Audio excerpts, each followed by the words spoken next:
নমস্কার বন্ধুরা, আমাদের আজকের রেসিপি গাটি কচুর দম। এই রেসিপিটা এই পদ্ধতিতে বানালে যে এতটা টেস্টি হয়, আপনারা নিজের হাতে না বানিয়ে খেলে বিশ্বাসই করতে পারবেন না। তার জন্য এখানে নিয়েছি 500 গ্রাম গাটি কচু, আর এই কচুগুলোকে আমি গোটা অবস্থায় ভালো করে ধুয়ে নিয়েছি।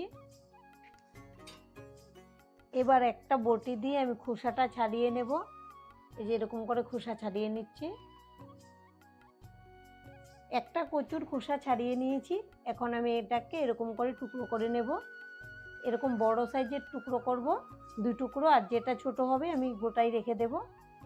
সবগুলো কচু কেটে নিয়েছি। এবার একটা ছিদ্র থাকা পাত্রে নিয়ে নেব। আর আগে আমি ধুয়ে নিয়েছিলাম, তবু আরেকবার ধুয়ে নেব। একটা পিছলে পিছলে ভাব আছে, সেজন্য ধুয়ে নিলে ভালো হবে।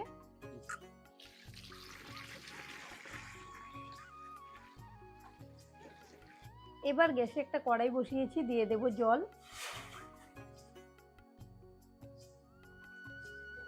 আর দেব লবণ। এবার কচুগুলো দিয়ে দেব, আর দিয়ে দেব লেবুর রস। অনেক সময় কচু গলাতে ধরে, তখন কিন্তু লেবুর রসটা দিলে ধরবে না। একটু নেড়ে দেব। এখন ঢেকে এগুলোকে 50% মতো সেদ্ধ করে নেব। বেশি সেদ্ধ করলে কিন্তু নরম হয়ে যাবে, আর রান্না করার পর ঘেটে যাবে। ঘেটে গেলে একদম ভালো লাগবে না, দেখতেও ভালো লাগবে না, খেতেও কিন্তু ভালো লাগবে না। একটা পিছলে পিছলে ভাব চলে আসবে। 5 মিনিট পর ঢাকনাটা খুলে নেব।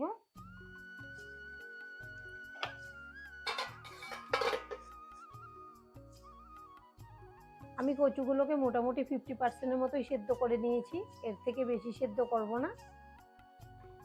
এবার জল থেকে তুলে নেব।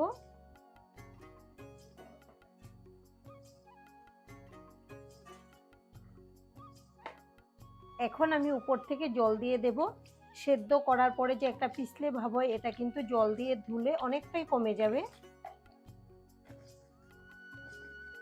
যতক্ষণে কচুগুলো ঠান্ডা হবে আমি একটা ভাজা মশলা বানিয়ে নেব। তার জন্য গ্যাসে একটা কড়াই বসিয়েছি, দিয়ে দেবো 2টা শুকনো লঙ্কা, নিয়েছি অল্প একটু গোটা জিরে, গোটা ধনে, আর 2টা এলাচ। এখন সব কিছু একসঙ্গে নেড়েচেড়ে ভেজে নেব।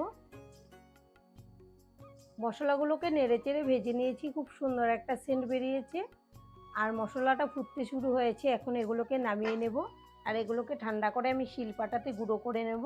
এখন কচুগুলোকে আরেকটা বাটিতে নিয়ে নেব। দিয়ে দেব লবণ, হলুদের গুঁড়ো, আর ঝাল লঙ্কার গুঁড়ো। আর এখানে নিয়েছি 2 চামচ বেসন, এটাও দিয়ে দেব। এবার সব কিছু একসঙ্গে মেখে নেব। আমি এভাবে একটু ঝাঁকিয়ে ঝাঁকিয়ে মেখে নিচ্ছি, আপনারা চাইলে হাত দিয়েও মেখে নিতে পারেন। আর এদিকে গ্যাসে একটা কড়াই বসিয়েছি, কড়াইটাকে ভালো করে গরম করে নিয়েছি। দিয়ে দেব সাদা তেল। এবার তেলটাকে নেড়ে দেব। কচুগুলো দিয়ে দেব।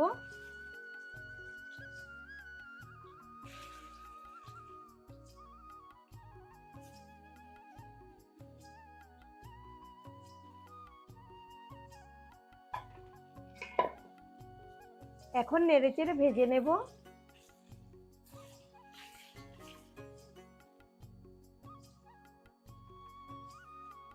আমি কচুগুলোকে মিডিয়াম ফ্লেমে নেড়েচেড়ে ভেজে নিয়েছি, একদম লাল লাল করে। আর যেহেতু আমি আগের থেকে সেদ্ধ করে নিয়েছিলাম, সেজন্য খোলা অবস্থায় ভেজে নিলাম। এখন এগুলোকে তুলে নেব। আর এই রান্নাটা করার সময় কিন্তু এরকম লাল লাল করে ভেজে নেবেন, তাহলেই কিন্তু খুব ভালো হবে খেতে।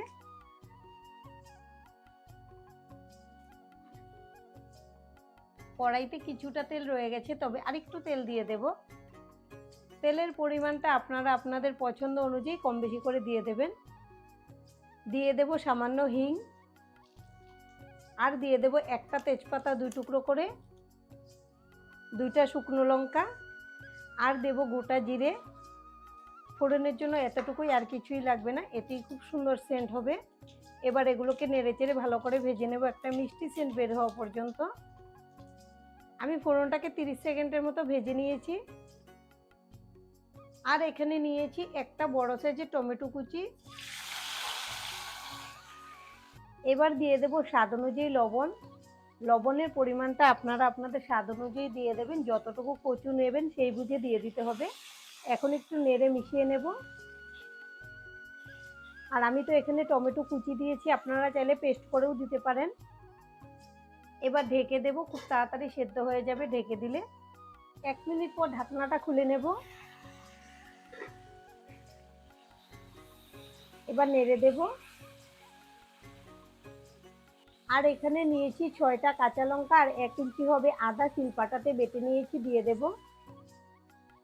ঝালের পরিমাণটা আপনারা আপনাদের স্বাদ অনুযায়ী কম বেশি করে দিয়ে দেবেন, তবে রান্নাটা আমি একটু ঝাল ঝাল করেই করবো, সেজন্য আমি লঙ্কাটা একটু বেশি দিয়েছি। এবার এগুলোকে নেড়ে চেড়ে ভেজে নেব এর কাঁচা সেন্টটা চলে যাওয়া পর্যন্ত। আদা আর কাঁচা লঙ্কা দিয়ে 2 মিনিটের মতো ভেজে নিয়েছি, এর কাঁচা সেন্টটাও চলে গেছে আর টমেটোও কিন্তু সুন্দর করে সেদ্ধ হয়ে গেছে। এবার দিয়ে দেব জিরে গুঁড়ো, ধনে গুঁড়ো, ঝাল লঙ্কার গুঁড়ো, কাশ্মীরি লঙ্কার গুঁড়ো, এতে ঝাল হবে না, খুব সুন্দর একটা কালার আসবে। আর দেব হলুদের গুঁড়ো। এবার দিয়ে দেব সামান্য জল। যেহেতু আমি মশলাটা শুকনো দিয়েছি সেই জন্য অল্প জল দিয়ে দিলাম। জল দিয়ে মশলাটা কষালে খুব ভালো হয় কষাতে, কড়াইতে লেগেও যাবে না। মশলা দিয়ে 5 মিনিটের মতো কষিয়ে নিয়েছি, তেলটাও ছেড়ে দিয়েছে। এবার দিয়ে দেব ভেজে রাখা গাটি কচুগুলো। এখন মশলার গ্রেভির সঙ্গে খুব ভালো করে কষিয়ে নেব। আর রান্না যত ভালো করে কষাবেন ততই কিন্তু টেস্টি হবে। ভালো করে না কষালে কিন্তু রান্নার পর একটা পাঞ্চে পাঞ্চে ভাব থাকে। মশলার সঙ্গে মোটামুটি 5 মিনিটের মতো ভেজে নিয়েছি, এখন কিন্তু কড়াইতে লেগে আসছে, এর থেকে বেশি ভাজা যাবে না। এখন দিয়ে দেব গরম জল। এই রান্নাতে গরম জলই ব্যবহার করবেন, তাহলে ভালো হবে। আর এখানে ঝোলের পরিমাণটা আপনারা যেরকম খেতে পছন্দ করেন সেই বুঝে কম বেশি করে দিয়ে দেবেন।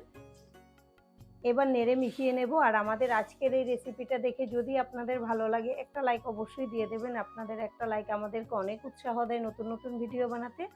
আর আমাদের চ্যানেলটিকে সাবস্ক্রাইব করে নেওয়ার জন্য অনুরোধ রইল। ভালো করে নেড়ে মিশিয়ে নিয়েছি। এবার গ্যাসের ফ্লেমটা মিডিয়ামে রেখে ঢেকে দিয়েছি। রান্নাটা যতটুকু হওয়ার বাকি আছে হয়ে যাবে। এরপর বাদবাকি উপকরণ মেশাবো। ঢেকে 10 মিনিট রান্না করে নিয়েছি, এখন ঢাকনাটা খুলে নেব।